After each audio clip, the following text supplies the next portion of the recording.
넷플릭스 애니메이션 K-팝 데몬 헌터스의 OST가 영국 오피셜 싱글 차트 1위에 오르면서 전 세계를 깜짝 놀라게 했습니다. 이 K-팝이 영국 차트 정상을 차지한 건 지난 2012년 싸이의 강남 스타일 이후 13년 만인데요. 가상 아이돌이 이끄는 K-팝의 미래, 동아방송예술대학 심희철 교수와 함께 이야기 나눠봅니다. 교수님 어서 오세요. 네, 안녕하세요.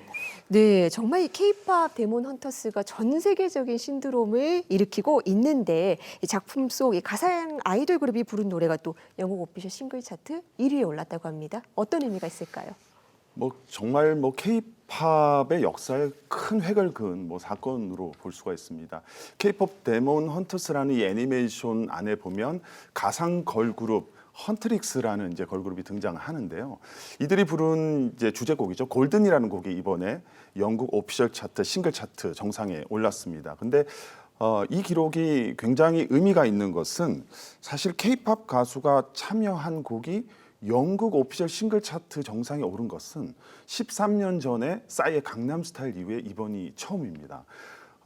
사실 BTS나 블랙핑크 같은 경우도 앨범 차트에서는 정상에 오른 적이 있습니다. 그런데 싱글 차트의 정상에 오른 적이 없거든요. 그래서 의미가 크다고 보고, 그리고 이제 미국의 빌보드 싱글 차트에서도 지금 현재 2위에 올라 있습니다. 그래서 어떻게 보면 이제 앞으로 만약에 1위에 오르게 된다면 K-팝 역사상 양대 싱글 차트 모두 섭렵하는 전무후무한 그런 기록이 세워지지 않을까 이렇게 기대를 해봅니다. 네, 세계 양대 차트에서 굉장히 상승세를 달리고 있는 건데요. 사실 가수 싸이의 경우는 10년도 넘은 일이지만 아쉬웠던 기억은 계속 있거든요. 당시에 빌보드 1위는 끝내 오르지 못했습니다. 그렇죠. 지금 얘기한 대로 영국 싱글 차트는 올랐습니다. 그런데 네. 이제 빌보드 싱글 차트는 2위만 7주간 기록을 했습니다. 상당히 네. 아쉬운 대목인데 그 이유를 살펴보면 당시에는 유튜브 조회수가 점수에 포함되지 않았습니다. 그러니까 지금 기준으로 따지면 충분히 1위에 오를 수 있는 그런 어떤 기록이라고 이제 볼 수가 있는데요. 그런데 여기에는 이제 반전 스토리가 있습니다. 그 당시에 보면 상당히 보수적이었던 빌보드가 당시에 수십 년간 유지해오던 이 규정을 싸이의 강남 스타일 신드롬 이후에 전격적으로 수정을 합니다. 그러니까 무슨 얘기냐면 유튜브 조회수를 포함을 하게 되는 거죠. 그래서 싸이가 1위에 오르지는 못했지만 세계 음악사에 정말 더 큰 영향을 미치지 않았나 이런 생각을 또 하고요. 그래서 지금 이 골든이라는 곡이 어떻게 보면 이 바뀐 규정의 최대 수혜자가 되지 않을까 이렇게 생각을 하거든요. 왜냐하면 이 곡의 뮤직비디오가 지금 폭발적인 조회수를 기록하면서 차트를 견인하고 있어요. 그래서 저는 이렇게 좀 평가하고 싶습니다. 싸이가 닦아놓은 길 위에서 K-팝의 역사는 계속 발전하고 있다. 이렇게 볼 수 있을 것 같습니다. 네, 다시 돌아봐도 의미가 굉장히 컸던 첫발이었던 것 같습니다. 네. 자, 지금 캐대언이 새롭게 써내려가고 있는 기록을 보면 그야말로 가상 아이돌 전성시대 이런 말이 떠오르는데요. 최근 K-팝 시장에 또 하나의 버추얼 아이돌 플레이브의 인기도 대단하다고요. 네, 버추얼 아이돌 플레이브 인기가 좀 대단한데요. 네. 사실 작년까지만 해도 어떻게 보면 이제 매니아층을 중심으로 활동하던 K-팝의 기대주로 불렸다면 이제는 주류 시장에서 최고의 위치에 활동하는 그룹이 되었다. 이렇게 이제 얘기를 할 수 있을 것 같습니다. 우선 기록을 보면 상반기 음원 최다 스트리밍 기록, 그리고 앨범 밀리언셀러 기록 이런 이제 부분들은 기본이 되었고 어떻게 보면 버추얼 아이돌로서는 최초라고 볼 수가 있어요.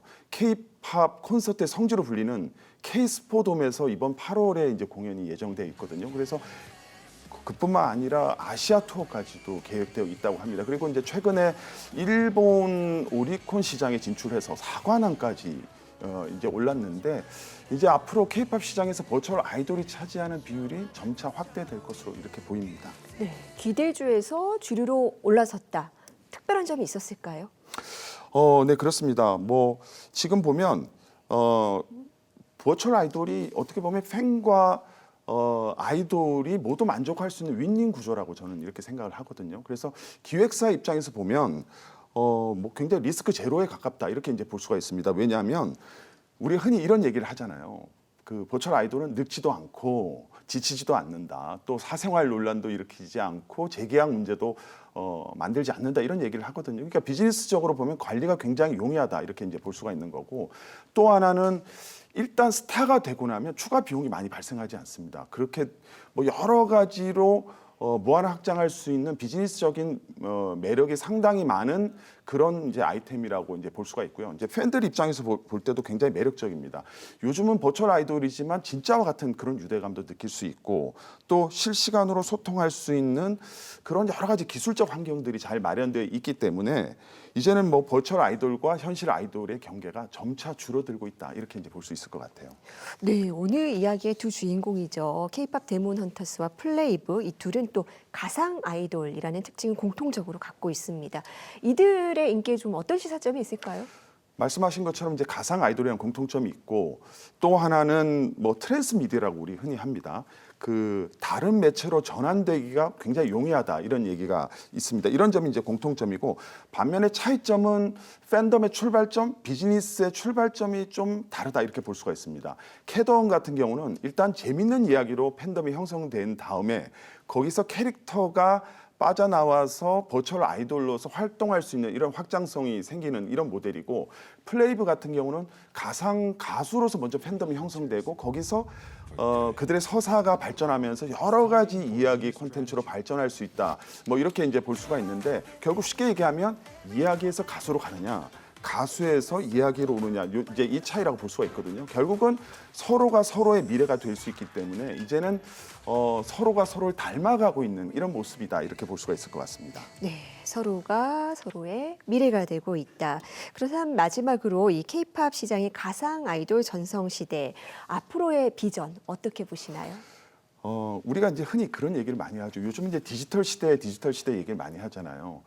그런 디지털 콘텐츠가 심화될수록 LP를 또 우리가 찾게 되고 또 뭐 아날로그 정서들이 더 많이 생기잖아요. 그러니까 마찬가지로 이런 가상 아이돌이 등장하게 되면서 어떻게 보면 인간적 가치는 무엇인가 또 인간적 매력은 무엇인가 이런 부분들이 더 부각될 수 있는 기회가 된다고 생각합니다. 그래서 한편에서는 뭐 기술이 주는 이런 이제 완벽한 가상 아이돌이 있다면 또 한편에서는 이런 가상 아이돌이 줄 수 없는 또 다른 매력이 있어요. 어떤 거냐면 예측할 수 없는 날것의 매력이라고 할 수도 있고 또 하나는 불완전함 속에서도 시행착오를 통해 성장할 수 있는 인간적인 매력 이런 부분들이 더 부각이 될 수 있거든요.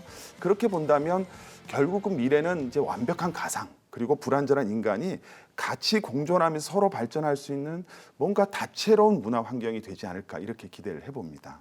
네, AI 기술 발전과 팬덤의 결합으로 새롭게 K컬처를 만들어가고 있는 가상 아이돌이 또 한 번 또 K-팝의 진화를 이끌어갈 수 있을지 기대가 됩니다. 오늘 말씀 잘 들었습니다. 감사합니다. 네, 감사합니다.